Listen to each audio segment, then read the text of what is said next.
A man throws ball with the same speed vertically upward after the other at an interval of 2 seconds. तो हर 2 second के बाद वो एक ball ऊपर की तरफ फेंकता है. What should be the speed of the throw so that more than 2 balls are in the sky at any time? तो हमको पूछा है कि कितनी स्पीड से थ्रो करना चाहिए कि किसी भी इंस्टेंट पे 3 या 3 से ज्यादा बॉल एयर में होना चाहिए. हम बाउंड्री कंडीशन मानते हैं कि उसके हाथ में एक बॉल है, उसने ऊपर फेंका, वो ऊपर चला गया. 2 सेकंड के बाद वो दूसरा फेंकने वाला है, तो पहला ऊपर जाएगा. मान लेते हैं वो 2 सेकंड के बाद मैक्सिमम हाइट पे पहुंच गया, तो पहला बॉल एयर में, दूसरा बॉल उसके हाथ में होगा. कितना टाइम हो गया? कितना टाइम हुआ? 2 सेकंड्स हो गए. और 2 सेकंड गुजरे तो ये ऊपर वाला बॉल नीचे आ जाएगा और इसके हाथ वाला बॉल ऊपर चला जाएगा और इसके हाथ में आ जाएगा तीसरा बॉल. ठीक है. इस कंडीशन में हुआ क्या कि 2 हाथ मतलब 2 बॉल उसके हाथ में है और एक बॉल हवा में है. ये बाउंड्री कंडीशन हुई. अगर हमने उससे थोड़ी सी वेलोसिटी बढ़ा दिए तो 3 बॉल हवा में होंगे. नहीं समझा? पहला बॉल हाथ में था, उसने ऊपर फेंका, कितने टाइम तक ऊपर गया? 2 सेकंड तक ऊपर गया. तो 2 सेकंड ऊपर जाने के बाद एक बॉल हवा में है, एक बॉल हाथ में है. 2 सेकंड का टाइम गुजर गया और 2 सेकंड का टाइम गुजरा तो ऊपर वाला बॉल नीचे आ गया और हाथ वाला बॉल ऊपर चला गया और हाथ में एक नया बॉल आ गया. कितने बॉल हो गए? अब के लिए क्या है, एक बॉल हवा में है और 2 बॉल उसके हाथ में है. ठीक है. हमको चाहिए क्या?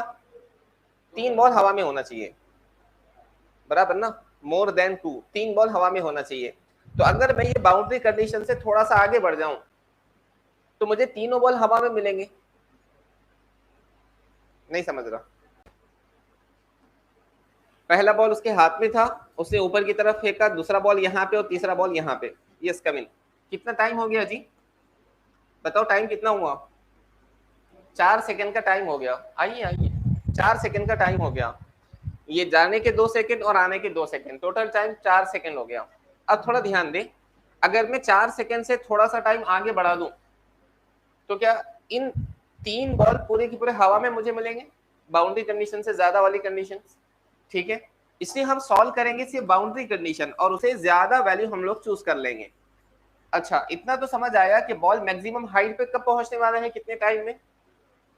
2 सेकंड में बॉल मैक्सिमम हाइट पे पहुंचने वाला है. कौन सी इक्वेशन यूज करेंगे? v is equal to u plus at. Final velocity कितनी हो जाएगी?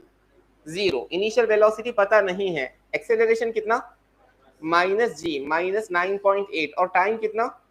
2 सेकेंड्स. मतलब 0 is equal to u minus 19.6, मतलब u is equal to 19.6 metre पर सेकेंड.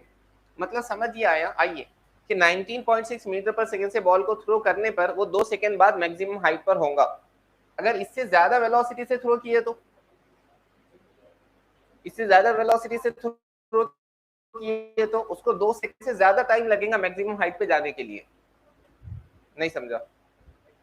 मान लीजिए किसी बॉल की इनिशियल वेलोसिटी मैक्सिमम हाइट पे पहुंचने में कितना टाइम लगेगा? कैसे करेंगे solve? v is equal to u plus at. Final velocity 0, initial कितना? 5, अपवर्ड डायरेक्शन में. एक्सेलरेशन कितना? -10 और टाइम t, तो कितना हो जाएगा? 10t इज इक्वल टू 5, मतलब टाइम इज इक्वल टू 5/10, मतलब हाफ सेकेंड लगेगा उसको मैक्सिमम हाइट पे पहुंचने के लिए. मान लीजिए मैं इस इनिशियल वेलोसिटी को 5 के बजाय थोड़ा सा बढ़ाता हूँ. कितना बढ़ाता हूँ? मान लीजिए मैं इसको कर लेता हूँ 6. इनिशियल वेलोसिटी बढ़ा दिया. अब मैक्सिमम हाइट पे पहुंचने में कितना टाइम लगेगा? डेटा बदल के हो जाएगा 10t इज इक्वल टू 6, मतलब t इज इक्वल टू 6/10, इसका मतलब 0.6 और ये था 0.5. मतलब अगर मैं इनिशियल वेलोसिटी बढ़ा दूं तो मैक्सिमम हाइट पे पहुंचने के लिए लगने वाला टाइम भी बढ़ जाएगा.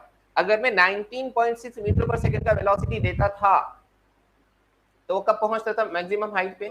2 सेकंड. इससे ज्यादा दूंगा तो 2 सेकंड से ज्यादा में पहुंचेगा. अब थोड़ा ध्यान दें, अगर पहला बॉल 2 सेकंड में मैक्सिमम हाइट पे पहुंचता है और हर दूसरे सेकंड में दूसरा बॉल लॉन्च करता हूं तो पहला बॉल मैक्सिमम हाइट पे पहुंच गया, दूसरा मेरे हाथ में है.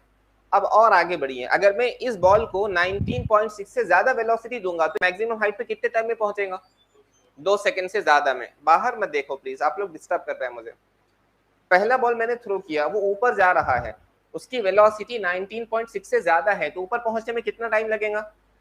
2 सेकंड से ज्यादा। लेकिन हम तो दूसरा बॉल दूसरे सेकंड में थ्रो करने वाले हैं, मतलब अब कंडीशन क्या होंगी? पहला बॉल मैक्सिमम पर नहीं पहुंचा, वो ऊपर जा रहा है, उसी टाइम पे दूसरा बॉल हमने थ्रो कर दिए। तो अब हवा में कितने बॉल हो गए? 2 बॉल हवा में हो गए। मान लीजिए अजम्पशन के तौर पे पहला बॉल मैक्सिमम हाइट पे पहुंचने के लिए 2.1 सेकंड ले रहा है, टाइम हुआ 2 सेकंड। पहला बॉल मैक्सिमम पे पहुंचा नहीं, दूसरा बॉल हमारे हाथ में है, 2.1 सेकंड। पहला कहां पहुंच गया? मैक्सिमम हाइट पे, और दूसरा बॉल हमारे हाथ से निकल गया। अब टाइम आगे बढ़ के हो गया 4 सेकंड। तो क्या ये पहला बॉल पूरा नीचे आ गया? नहीं, उसको नीचे आने में टाइम है, और टाइम टोटल कितना हो गया? 4 सेकंड। तो हमारे हाथ में से तीसरा बॉल भी निकल गया। तो हवा में कितने बॉल हो गए? 3 बॉल्स हो गए। मतलब अगर मैं 19.6 से थोड़ी भी वेलोसिटी ज्यादा दूं, क्या हवा में कितने बॉल हो जाएंगे? 3 बॉल हवा में हो जाएंगे। तो ये बाउंड्री कंडीशन है, तो आंसर होना चाहिए मोर देन 19.6। आया समझ में? आ गया समझ में? ये अगर 19.6 से थोड़ा सा वेलोसिटी ज्यादा होगा तब 3 बॉल एयर के अंदर होंगे। क्लियर?